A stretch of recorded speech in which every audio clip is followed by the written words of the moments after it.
Alors bonjour à tous et bienvenue dans cette nouvelle vidéo. Donc aujourd'hui nous allons faire la distinction entre l'empathie du zèbre et l'empathie du pervers narcissique. Alors effectivement il faut se mettre d'accord sur la définition de l'empathie parce que effectivement quand on parle d'empathie généralement on parle de capacité à se mettre à la place des autres, à ressentir leurs émotions et justement à répondre du coup plus facilement à leurs besoins du fait de ressentir tout ça. Alors j'avais expliqué déjà dans une vidéo que c'est pas automatique, donc c'est-à-dire c'est pas parce qu'on ressent les émotions de l'autre, qu'on comprend intellectuellement en tout cas les émotions de l'autre, qu'on va nécessairement y répondre. Bien sûr que vous vous en doutez, il y a une grosse différence d'empathie entre les deux, puisque forcément il y a déjà aussi une réaction complètement différente par rapport à cette empathie-là. Donc qu'est-ce qu'on entend par empathie? Eh bien c'est la capacité à scanner l'autre, à comprendre l'autre, surtout intellectuellement, mais effectivement le zèbre va le faire aussi émotionnellement. Ça veut dire que le zèbre, lui, le surdoué, il est capable de ressentir l'émotion des autres, donc il le comprend intellectuellement, mais pas que, il a un cœur énorme et un cerveau énorme, hein, et ce qui lui permet de comprendre donc l'autre, de le vivre vraiment de l'intérieur, et au niveau intellectuel, et au niveau sentimental. Alors que le pervers narcissique, lui, est beaucoup plus dans l'intellect uniquement. Il va comprendre en fait ce que l'autre cherche, ce que l'autre veut, quels sont ses besoins. Donc il va lire l'autre, il va le scanner aussi, mais ça va s'arrêter là, justement parce que toutes les émotions que l'autre peut ressentir, il ne comprend pas tout. Il ne comprend pas l'amour déjà, le pervers narcissique. Il ne comprend pas en fait exactement toutes les nuances des sentiments. Donc ce qui va se passer, c'est que le pervers narcissique, l'intention du pervers narcissique est très différente du surdoué, du zèbre. Le surdoué, le zèbre, il va se dire « Oh moi je vois effectivement une personne qui souffre, donc je vais avoir tendance effectivement à vouloir aider cette personne-là ». Le problème, c'est qu'il ne peut pas aider tout le monde, bien entendu, et aussi, c'est pas toujours judicieux d'aller aider l'autre, même si on voit effectivement un problème chez l'autre, est-ce que c'est notre rôle d'aller l'aider? J'avais expliqué que le surdoué ne doit pas nécessairement répondre d'office à tous les besoins des autres, même s'il est en capacité de pouvoir satisfaire les besoins des autres, parce que quelque part comme ça, il empêche l'autre de se développer, de se découvrir. Donc il peut effectivement de temps en temps aller tendre une perche, mais pas faire le travail à la place de l'autre. Le danger évidemment pour le surdoué, comme pour toute personne d'ailleurs, c'est de se positionner en sauveur. Donc, chercher évidemment d'avoir aussi un certain contrôle dans la vie de l'autre, donc c'est-à-dire de faire en sorte d'être sauveur, donc c'est-à-dire de l'aider et de faire en sorte d'être nécessaire à l'autre. Et là ça masque en fait un manque d'amour, une envie en tout cas de compter pour l'autre, mais qui n'est pas super saine. Alors c'est pas un problème d'aller aider l'autre en soi, mais il faut attendre quand même que l'autre soit demandeur, il faut attendre en tout cas qu'il y ait une réelle demande, ou que vous soyez dans un rôle de thérapeute, par exemple si c'est votre boulot, l'autre vient vers vous prendre rendez-vous, c'est une demande, c'est clair. Par contre, si vous croisez quelqu'un dans la rue, la personne n'a rien demandé, vous pouvez toujours demander: est-ce que vous souhaitez recevoir de l'aide? Je pourrais vous aider, est-ce que c'est ok pour vous? Donc là, vous posez la question: est-ce qu'il y a une demande de ta part? Est-ce que tu souhaites ça? Sinon, on peut aussi limiter son aide en donnant une partie d'une réponse, en disant ok, moi à ta place je pourrais faire comme ça, mais à toi de voir. Donc là je te laisse libre, je te donne juste un outil, je te montre juste que c'est possible, et c'est à toi après à faire ce que tu veux avec l'aide que je te donne. Donc là aussi on laisse la personne très libre, donc on n'agit pas comme un sauveur. Un sauveur c'est quelqu'un qui essaye de contrôler, c'est vraiment malheureusement une mauvaise position par rapport à l'autre, c'est souvent inconscient, c'est j'ai besoin de compter pour les autres, j'ai peut-être pas reçu assez d'amour, ou peut-être je m'aime pas assez suffisamment, ou j'ai peut-être un côté un peu égocentrique qui fait que j'ai besoin d'être absolument nécessaire à l'autre, et donc ça va me réparer effectivement, donc c'est inconscient hein, je rappelle, mais du coup je vais me placer de façon à ce que l'autre ait besoin de moi, et au fond à maintenir l'autre finalement, non pas dans un état où il devient adulte et autonome, mais dans un état où finalement l'autre a besoin de passer par moi pour recevoir de l'aide. Et le problème de ça, c'est que la personne qui est aidée va se positionner dans une position justement d'enfant, où il ne prend pas ses responsabilités, où il ne découvre peut-être pas le potentiel qu'il a en lui, donc la personne n'aura pas du coup cette possibilité de se développer par elle-même, et donc ça va devenir un enfant qui reste dépendant, ou une personne justement qui crée une dépendance, hein, donc affective je parle, et donc le problème de ça c'est quand l'autre n'est plus là, cette personne va être toute perdue, et aussi c'est que cette personne ne prend pas cette responsabilité de c'est moi qui gère ma vie. Donc autrement dit, si ça se passe mal, c'est de la faute de l'autre. Je peux toujours rejeter la faute sur l'autre, quoi. Et la personne qui va sauver va se sentir investie d'une mission, donc ça va le valoriser effectivement. Mais si cette personne a besoin de ça, en réalité, c'est souvent parce que cette personne ne sait pas quoi faire de sa vie, n'a pas donné assez de sens à sa vie, n'a pas non plus un ego qui se valorise par elle-même. Donc c'est important de s'aimer soi justement parce qu'on a plus besoin alors nécessairement de l'autre, on a envie de partager mais c'est plus un besoin. Vous voyez, la nuance est importante entre l'envie et le besoin. Besoin, c'est vraiment j'ai besoin de ma nourriture, j'ai besoin d'eau pour survivre, vous voyez.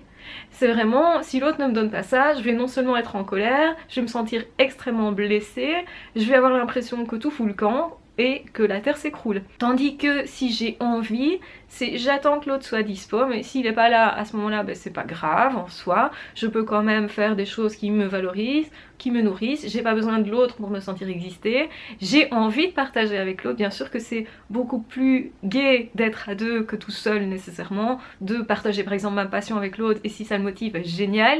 Donc ça se démultiplie si vous voulez, le plaisir est beaucoup plus important avec l'autre parce qu'on voit l'autre heureux, etc. et on partage des trucs et on découvre des trucs de l'autre aussi, donc ça devient quelque chose d'enrichissant, d'extrêmement enrichissant. Et là on est dans une relation en fait équilibrée où chacun a sa responsabilité. Donc c'est-à-dire que effectivement le problème du rôle du sauveur n'est pas qu'il veut aider, parce qu'on peut en tant qu'être humain tous avoir cette envie de partage et d'aide, c'est plutôt que ça devient nécessaire obligatoirement pour se faire exister soi. Donc en fait on apporte de l'aide aux autres en réalité de façon égocentrique, pour se faire valoriser soi. Et là, il y a un problème évidemment, hein. Surtout si c'est le degré est très important. Donc je dis pas que c'est pas valorisant d'aider quelqu'un d'autre, bien sûr que c'est valorisant, mais à partir du moment où l'autre nous demande quelque chose, nous reconnaît dans ce rôle-là, et il faut pas que ça soit toujours le même qui demande à l'autre pour que la relation soit vraiment équitable, équilibrée. L'un et l'autre, ça doit être un échange.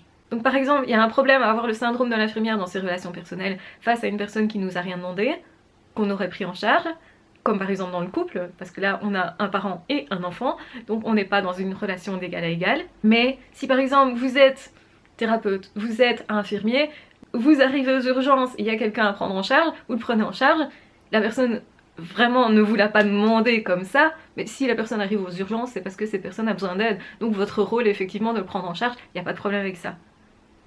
Donc je sais pas si vous voyez la nuance, il faut bien comprendre ce que c'est que le syndrome de l'infirmière, qui du coup n'est qu'un problème qu'à partir du moment où on se sent valorisé que comme ça, où c'est un besoin pour soi et pas juste une envie d'aider. Et donc on va revenir à l'empathie, parce que là je m'égare un petit peu, c'est que être empathique d'un point de vue du pervers narcissique, c'est scanner l'autre, voir effectivement tout ce dont l'autre a besoin, mais surtout de ne pas lui apporter, et le faire souffrir par rapport à ce besoin-là. C'est-à-dire j'entretiens continuellement la frustration pour justement entretenir le besoin, je montre à l'autre qu'il n'est pas assez. En fait le pervers narcissique se positionne comme un sauveur, le ou la, je rappelle, ça peut être une femme, et donc du coup, effectivement, cette personne va tout faire pour maintenir l'autre dans l'état de dépendance, pour lui suggérer que bah, sans moi tu sais pas hein, t'en sortir tout seul. En gros c'est ça hein, que le pervers narcissique vous dit, c'est je vais t'aider, t'as vu, t'as de la chance, je vais t'aider, donc ça flatte l'ego du pervers narcissique, et en même temps on vous dit mais tu n'es pas capable de t'aider toi. T'as vu comme t'es pas capable? T'as vu comme t'es nul? C'est ça en fait hein, qui vous dit d'une certaine façon. Donc ça vous dévalorise, ça maintient justement dans un état de dépendance. Vous avez l'impression du coup que le seul qui peut régler votre problème c'est le pervers narcissique, et c'est pour ça que beaucoup de victimes n'arrivent pas à se dégager du pervers narcissique, n'arrivent pas non plus à comprendre que cette personne-là n'est pas nécessairement une bonne personne. On a l'impression qu'en fait c'est notre meilleur ami ou c'est une personne formidable, etc. Parce que cette personne est venue en aide. En fait, cette personne a réglé un problème que généralement elle a créé à la base. Souvent les pervers narcissiques c'est je te fais chier juste avant, je ne sais pas moi, on va se disputer, et puis je vais te dire oh au final ben c'est pas grave, écoute, je te pardonne pour ce que tu as fait. Alors qu'en fait t'as rien fait, c'est moi qui ai créé le problème. Donc, mais vous avez l'impression inverse que en fait le pervers narcissique, la perverse narcissique est là pour résoudre les choses. Et donc du coup ça vous gratifie quelque part, ça vous rassure en fait hein.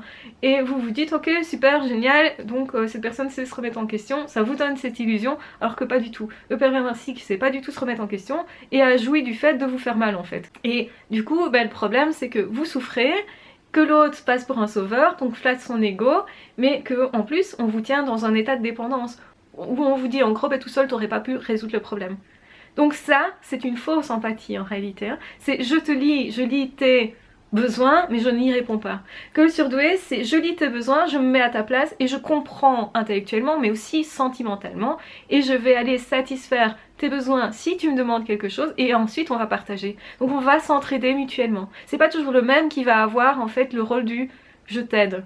Parce que c'est pas le rôle sauveur, hein. Sauver quelqu'un c'est trop en fait. Donc le terme de sauveur n'est... Enfin, quand il est utilisé comme ça, c'est je suis dans une mauvaise position, j'essaye de te contrôler quelque part, quand je suis en état de sauveur. Donc aider l'autre c'est très bien, tant que effectivement la relation est équilibrée et que les deux sont adultes. Donc quand on aide réellement l'autre, on lui donne un outil, on lui dit voilà tu peux l'utiliser, voilà comment, et tu fais ce que tu veux. Et l'autre va inventer éventuellement une autre façon de faire, ce qui va pas être problématique pour nous. Donc si l'autre n'utilise pas cette aide là, ben tant pis. Mais on va pas en vouloir à l'autre nécessairement. On va se dire c'est dommage, cette personne aurait pu s'en sortir mieux, ou on va voir que l'autre s'en sort autrement. Et donc là c'est pas un problème. Que le pervers narcissique lui il est frustré, ou elle est frustrée si c'est une femme, quand l'autre n'utilise pas son aide. Hein. Parce qu'alors en fait cette personne perd son pouvoir. Et c'est ça qui est entre guillemets, qui crée la dispute, qui crée le conflit, en tout cas enfin le pervers narcissique, la perverse narcissique crée le conflit et vous maintient dans un état de dépendance où on vous dit tu ne sais pas, toi trouver une solution. Et c'est pour ça que moi je suis là. T'as vu, t'as de la chance, je suis là. Et vous voyez un peu le côté un peu, enfin justement très manipulateur, hein, qui en fait en même temps se fait passer pour la bonne personne, c'est le pervers narcissique, et en même temps, ben, vous n'avez pas en main tout ce qu'il faut pour vous débrouiller tout seul. Or, toute personne, normalement constituée, a de quoi se débrouiller toute seule, en tant qu'adulte. Une fois que vous êtes adulte, vous avez en main un pouvoir qui est le vôtre sur votre vie. Et vous devez avoir ce pouvoir-là en main et conscience de ce pouvoir-là pour ne le laisser à personne d'autre, pour pouvoir satisfaire vos propres besoins et à certains moments, effectivement, quand on vous tend une main, vous saurez l'attraper et vous saurez rendre l'appareil à cette personne quand ce sera nécessaire. Et ça va se faire automatiquement. Donc il n'y a aucun problème à aider les autres, bien entendu. Au contraire, c'est extrêmement humain et c'est ça qui va créer de belles relations aussi. Donc aider les autres, c'est pas un problème. Laissez-vous aider aussi, tout simplement, c'est peut-être moins simple pour certaines personnes.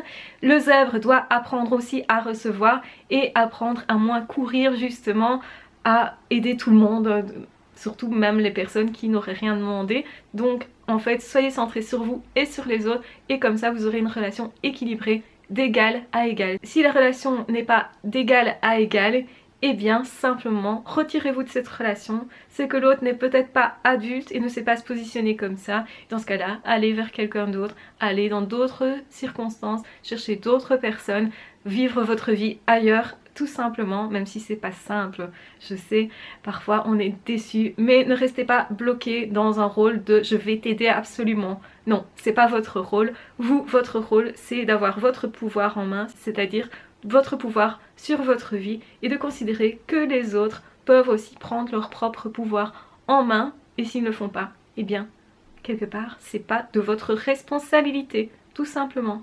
Donc ne prenez pas plus de responsabilité que ce que vous pouvez réellement porter et ce que vous avez consciemment à faire, c'est plutôt laisser les autres avec leurs propres responsabilités de façon à ce qu'à un moment donné, ils puissent justement prendre conscience qu'ils ont eux aussi un pouvoir, tout simplement. Voilà, je vous embrasse très fort, je vous aime très fort, j'espère que vous aurez bien fait cette distinction entre l'empathie du zèbre, qui est le réel empathique, hein, qui est empathique aussi émotionnellement et qui va pas blesser l'autre du tout, son intention n'est pas celle-là, et le pervers narcissique qui va scanner l'autre, qui va lire l'autre, mais pour le blesser, pour justement le maintenir dans un état de dépendance et donc se positionner comme sauveur. Voilà, je vous embrasse très fort, je vous aime très fort, surtout prenez bien soin de vous, n'hésitez pas à liker, à partager, à vous abonner si ce n'est pas déjà fait et à commenter cette vidéo tout simplement. On se retrouve de toute façon très vite dans d'autres vidéos ou dans d'autres podcasts. Ciao, bye bye.